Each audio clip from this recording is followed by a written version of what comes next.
Good morning student. Bhagwati शिक्षा प्रशिक्षण के ऑनलाइन क्लासेस कई माह से जा रही है और अपनी 4th यूनिट चल रही है और इसी के साथ में आज से अपनी क्लास स्टार्ट होगी है। इसमें हम पहले टॉपिक पढ़ रहे थे पैनल परिचर्चा। तो हमने पैनल परिचर्चा को समझा था कि पैनल परिचर्चा क्या होती है, क्यों होती है, क्यों नहीं होती है, तो इसमें क्या होता है क्या नहीं होता, ये सारी चीजों का हमने अध्ययन किया था। तो इसमें हमने क्या समझा था कि इसमें पैनल चर्चा में क्या क्या चीजें होती है, कौन कौन होते हैं। तो हमने इसका स्वरूप समझा, प्रकार समझे, सारी चीजों समझा। तो इसी के साथ में इसमें अपन ने क्या क्या देखा था, इसकी भूमिकाओं में एक अपन ने देखा था पैनल चर्चा में क्या था, अनुदेशक। ठीक है, अनुदेशक का और कौन थे, अध्यक्ष,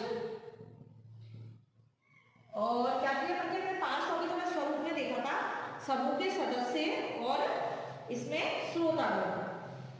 समूह के सदस्य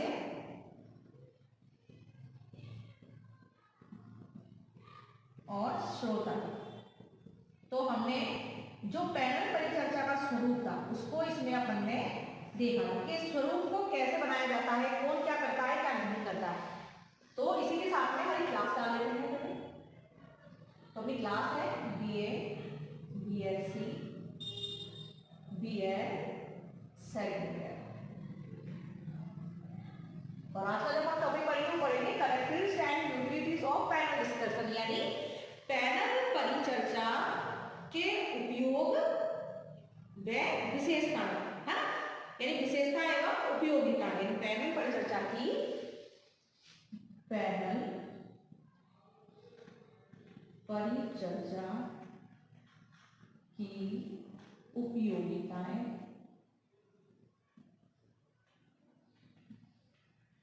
या फिर पहले विशेषताएं लिख सकते हो, विशेषताएं एवं उपयोगिताएं। ठीक है,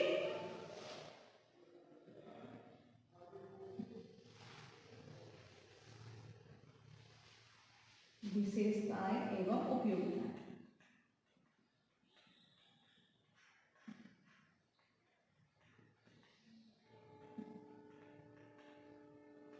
तो हमारा आज का टॉपिक है ये। तो इससे पहले हम समझते हैं क्या देखा था पैनल परिचर्चा। तो पैनल परिचर्चा क्या होता है, क्या नहीं होता है, इसका अपन ने अर्थ जाना था कि ये किससे बना है, पैनल से, जिसमें क्या होता है कि एक लघु विशिष्ट समूह। तो इसमें क्या होता है, विषय वस्तु या प्रकरण पर कौन प्रस्तुतिकरण करता है, शिक्षक या शिक्षकों का समूह, यानी 6-7 लोग बैठे होते हैं, 8 में, तो उसमें अध्यक्ष होता है। तो ये अर्थ जिसका हमने पहले पढ़ा था स्वरूप में, तो वो अध्यक्ष का क्या करता है, क्या नहीं करता, सब सुनता है, सभी की क्या होता है, टॉपिक दे दिया जाता है, इसमें सब डिस्कस करते हैं और उसमें छात्र उसको सुनते हैं और चिंतन मनन करते हैं। अध्यक्ष अपनी क्या करता है, भूमिका निभाता है, समूह के सदस्य होते हैं, इसमें सदस्य कितने भी हो सकते हैं, और श्रोतागण कौन होते हैं, विद्यार्थी होते हैं और श्रोतागण होते हैं। तो वो अपनी समस्या को सुनते हैं, जानते हैं, सारी क्रियाओं को करते हैं। पैनल परिचर्चा किसी ना किसी समस्या पे होती है, कोई ना कोई प्रकरण होता है, कोई टॉपिक होता है। ठीक है, ये सारी चीजों का हमने अध्ययन किया था किसमें, पैनल परिचर्चा में। और इसमें हमने देखा था कि पैनल परिचर्चा का उद्देश्य क्या है, क्या नहीं है। तो उसमें ये था कि छात्रों की समस्या का पूर्ण विश्लेषण करने में सहायता व मार्गदर्शन मिलता है। पैनल क्या करता है कि इसमें छात्रों को सहायता मिलती है और निर्देशन मिलता है, जिससे कि वो आगे अपनी जो भी समस्या है उसमें तथ्यों को, किसके विशेषज्ञों के माध्यम से तथ्यों को इकट्ठा कर सकें और अपना चिंतन मनन इसमें कर सकें। तो ये सारी चीज पैनल परिचर्चा करते हैं। और छात्रों में क्या था, इसमें सामाजिक, सांस्कृतिक, नैतिक मूल्यों का विकास करना, छात्रों में तार्किक योग्यता विकसित करना, मनोवैज्ञानिक आधार प्रदान करना, सीखने पर बल देना, मनोवैज्ञानिक प्रक्रियाओं के माध्यम से सीखने पर बल देना। तो पैनल परिचर्चा बोलेगी कि किसी भी समस्या को लेकर उसकी समस्या का सुलझाना और छात्रों को अपनी समझ विकसित करना। और इसमें क्या होता है, छात्रों की परस्पर सहयोग की भावना भी आती है। इसी के साथ में हम आज देखते हैं किसी पैनल परिचर्चा की विशेषताएं, फिर इसके बाद हम क्या देखेंगे, उपयोगिताएं। तो पैनल परिचर्चा की विशेषताएं।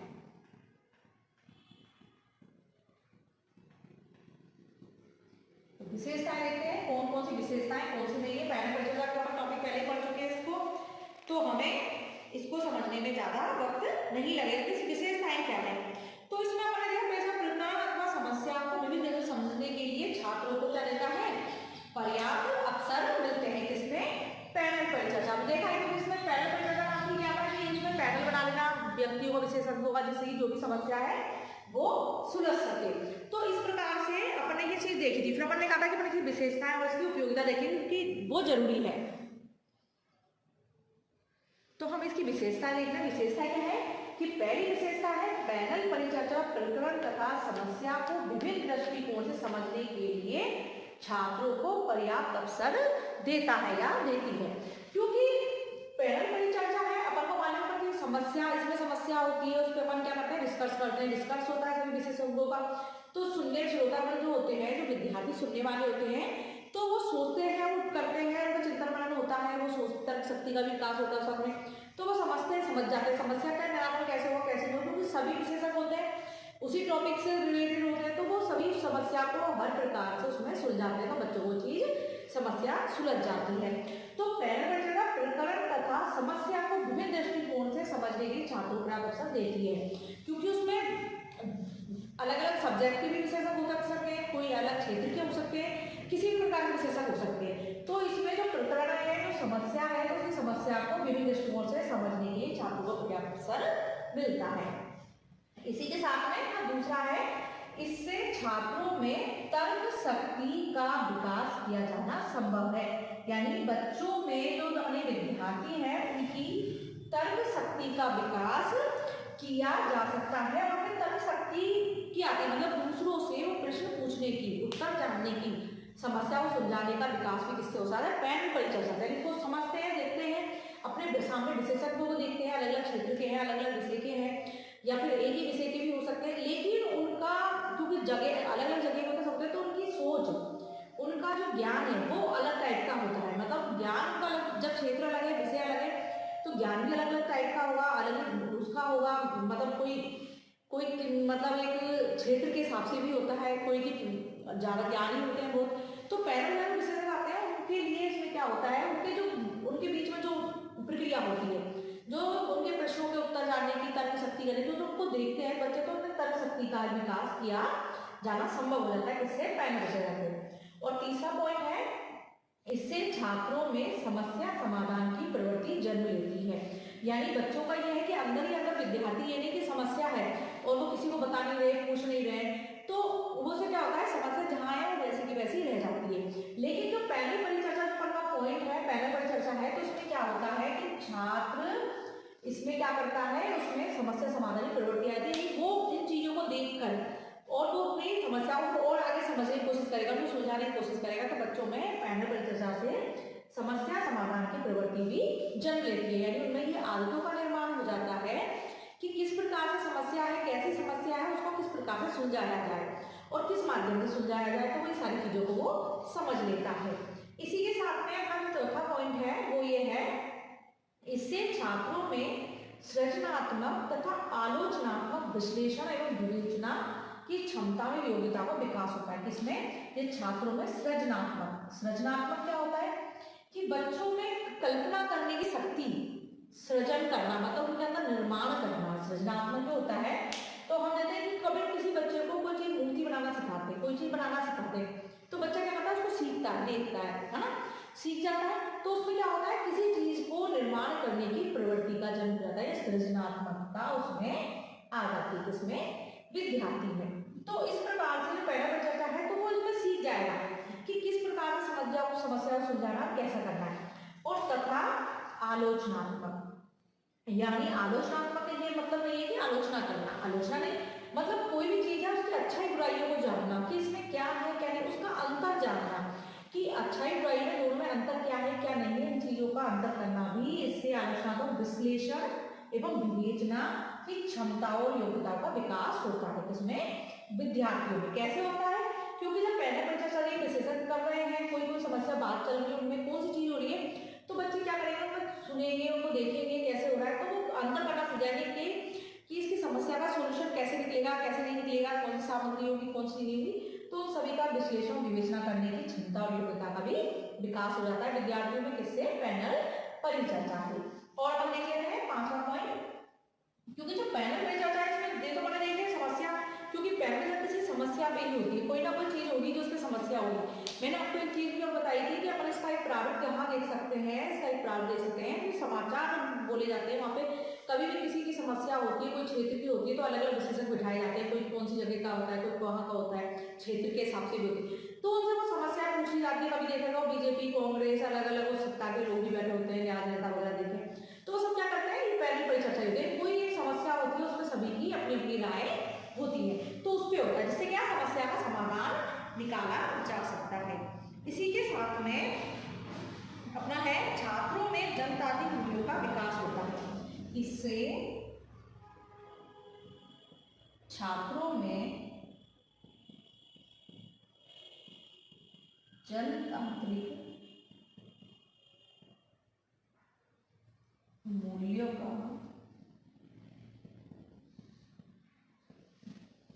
विकास होता है।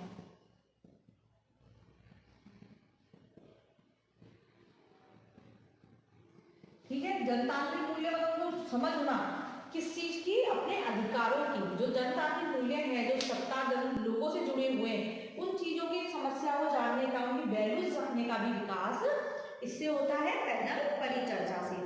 अगला है हमारा इसमें, यह जो है ये उच्च कक्षाओं के छात्रों में परस्पर क्या करता है, सहयोग की भावना का विकास होता है। इससे क्या होता है, छात्रों में परस्पर सहयोग की भावना का विकास होता है। छात्रों में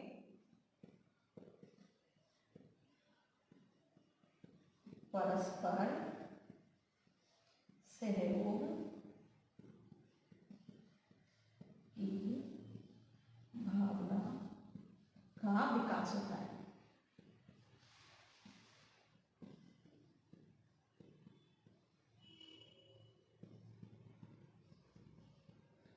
पैनल परिचर्चा से छात्रों में परस्पर सहयोग की भावना आती है कि कोई समस्या है उसको अपन सब मिलकर कैसे सुलझा सकते हैं, क्योंकि ग्रुप डिस्कशन है तो उसमें मतलब पैनल परिचर्चा है तो बहुत सारे विशेषज्ञ ही है, तो इसमें छात्र भी एक दूसरे से मिलकर अपनी समस्याओं को सुलझा सकते हैं और सहयोग की भावना उनमें आती है। और इसमें क्या होता है, और मैं आपको वैसे ही बता देती हूँ कि ये कक्षाओं के छात्रों के लिए लाभप्रद है, उच्च कक्षाओं के लिए। इसके द्वारा छात्र कम समय में अधिक ज्ञान प्राप्त कर लेते हैं, यानी कम समय में इसके माध्यम से ज्यादा ज्ञान की प्राप्ति हो जाती है, कम समय में बच्चा उसको प्राप्त कर सकता है। और है इसमें इससे प्रकरण अथवा समस्या के विभिन्न पक्षों पर छात्रों द्वारा विभिन्न दृष्टिकोण विचार विमर्श का भी विकास होता है। मतलब बच्चे की जो भी प्रकरण से संबंधित समस्या है उसके दृष्टिकोण का तो विकास होता है। जो मतलब पहला पॉइंट मैंने पढ़ा था, लेकिन इसमें यही है कि छात्र विचार विमर्श का भी विकास करते हैं, विचार विमर्श करना भी इससे सीख जाते हैं, यानी विचार विमर्श करने की क्षमता भी इसमें बच्चों में आ जाती है, विचार विमर्श की। ठीक है,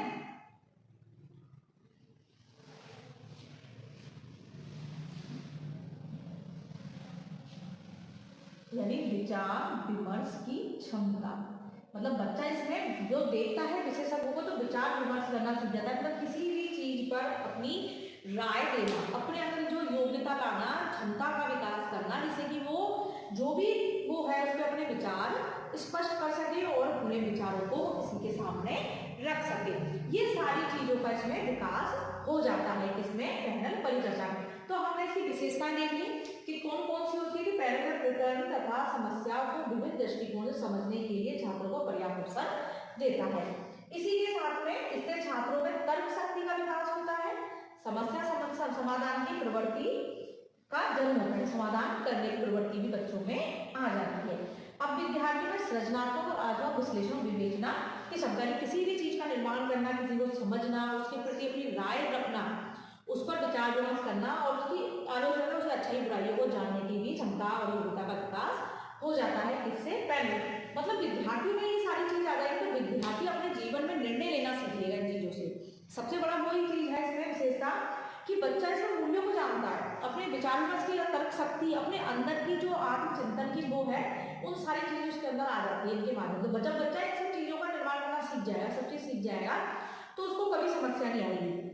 क्योंकि कक्षा में भी बच्चे कई प्रकार के होते हैं, हमारे अंतर्मुखी बहिर्मुखी बच्चे अपने पढ़े हैं साइको में, तो क्या होता है कि बच्चा जैसे कोई चीज है अंतर्मुखी होता है तो क्या बोल नहीं पाते हैं, क्योंकि अपने ज्ञान को बाहर नहीं निकाल पाते, उनमें मतलब इतनी क्षमता नहीं होती कि पूछ ले, वो डर के मारे या फिर इज्जत के मारे या फिर बच में बोलूंगा तो मेरा सब मजाक बनाई इस मारे डर।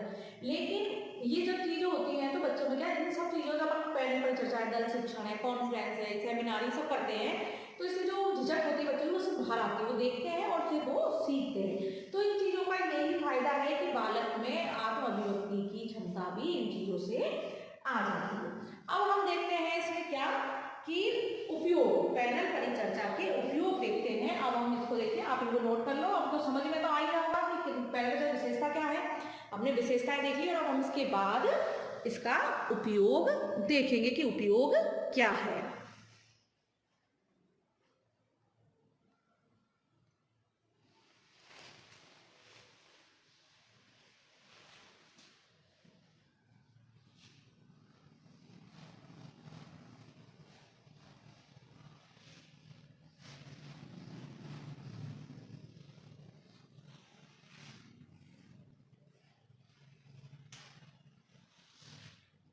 उपयोग मतलब इसकी क्या उपयोगिता है, क्या उपयोग है इसका पैनल परिचर्चा का, विद्यार्थी क्या सीखता है। तो जो पैनल परिचर्चा का उपयोग हम विशेषता में देख ली, अब उपयोग देखेंगे तो इसमें क्या होता है, क्या मिलता है बच्चों को। तो इससे सामाजिक अधिगम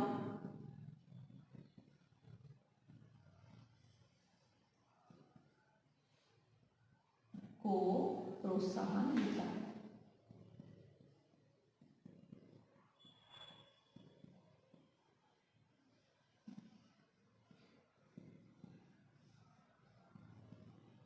क्या मिलता है, सामाजिक अधिगम, यानी समाज में कुछ सीखना। सामाजिक में क्या सारी चीजें आती है, उनके आसपास वातावरण है, संस्कृति है, प्रकृति है, बोल भाषा है, वेशभूषा है।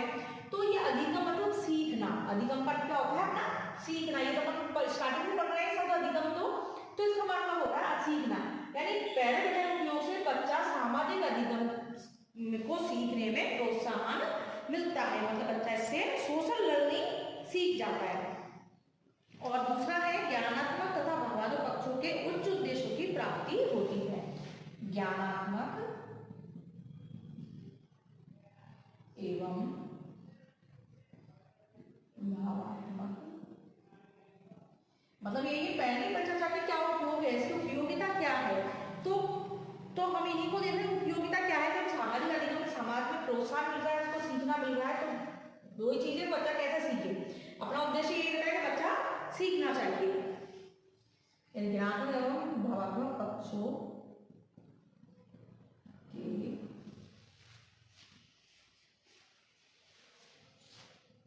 उच्च उद्देश्यों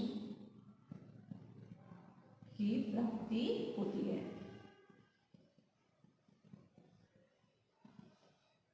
यानी बच्चा इसमें अपने जो उद्देश्य है ना, उसकी ज्ञानात्मक भावात्मक वाला ज्ञान है सीखने का, और अपनी भावनाएं आत्मव्यक्ति अपने अंदर की भावनाओं को, तो इसके पक्षों के उच्च उद्देश्यों की प्राप्ति पैनल परिचर्चा के माध्यम से कर लेता है। और इसमें और उपयोग है इसमें छात्रों में, यानी छात्रों के ज्ञान में वृद्धि, छात्रों में ज्ञान वृद्धि पैनल परिचर्चा के माध्यम से मतलब अपने ज्ञान को और बढ़ा सकता है ना। और क्या होता है, समस्या में समस्याओं का समाधान करना, समस्या का समाधान। पैनल परिचर्चा में समस्या ही तो होती है, जो प्रकरण होता है वो किसी न किसी समस्या में ही होता है। तो समस्या का समाधान, तर्क शक्ति, समस्या समाधान करेगा, तर्क शक्ति का विकास तथा आलोचना करने की क्षमता का विकास होता है, तथा आलोचना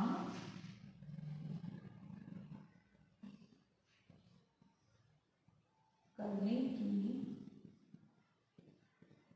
क्षमता को विकास होता है।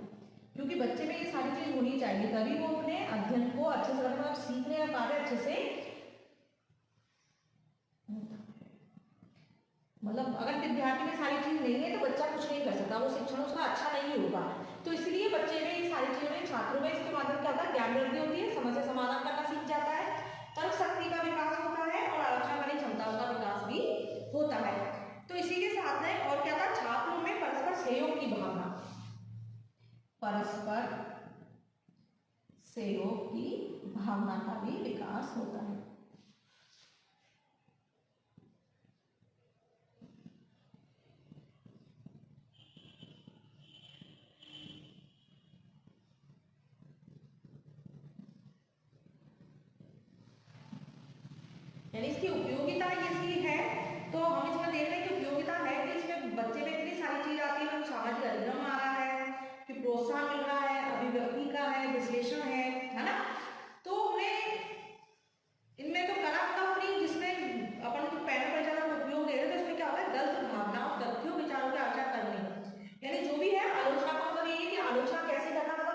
बुराई नहीं करना, मतलब उसमें अच्छाई और बुराई को समझना मुझे समस्या की कि इसकी अच्छाई क्या है और उसकी बुराई क्या है। ये सारी चीजों का विकास भी इसके माध्यम से हो जाता है। और क्या होता है, छात्रों में स्वतंत्र अध्ययन करने की आदत, यानी छात्रों में स्वतंत्र अध्ययन करने की आदत का भी विकास होता है,